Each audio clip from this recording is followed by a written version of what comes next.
میرے نبی سرکار نے فرمایا کہ جب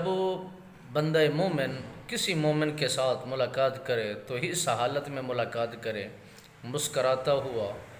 اور خوشی کے ساتھ، مسرت کے ساتھ اپنی محبت کا اظہار کرے اور اپنی محبت کے ساتھ اسے نوازے اور اپنے محبت کے جملوں سے اس کے ساتھ گفتگو فرمائے، تاکہ اس کے دل کے اندر مسرت پیدا ہو، خوشی پیدا ہو، اسے راحت ملے، اسے سکون ملے اور اس کے دل کے اندر تمہاری محبت کا شمع اجاگر ہو جائے۔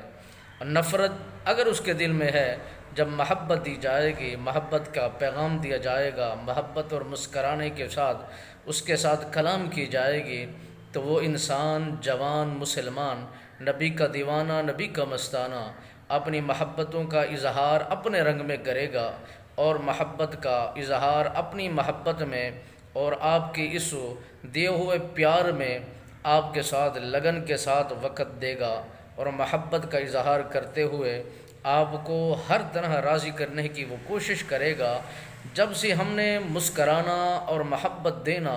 بند کیا ہے، اسی وجہ سے، انہی دنوں سے، اسی وقت سے ہمارے دلوں کی کوٹھڑیاں بند ہوتی جا رہی ہیں، ہمارے قلب صاف نہیں رہے، ہمارے دل کے اندر وہ راحت نہیں ہے اور ہمارے قلب میلے کچیلے ہو چکے ہیں،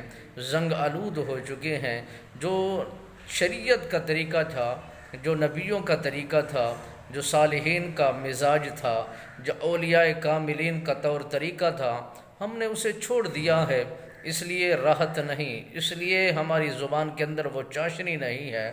وہ ہماری زبان کے اندر وہ مٹھاس نہیں ہے، کیونکہ بڑوں کی باتوں کو ہم نے دل و دماغ کے اندر رچایا اور بٹھایا نہیں ہے، اس لیے راحت ہمیں نہیں ملتی، سکون ہمیں حاصل نہیں ہوتا۔ جب بھی کسی مسلمان سے ملو، مسکرا کے ملو، میری نبی کی یہ سنت مبارکہ ہے۔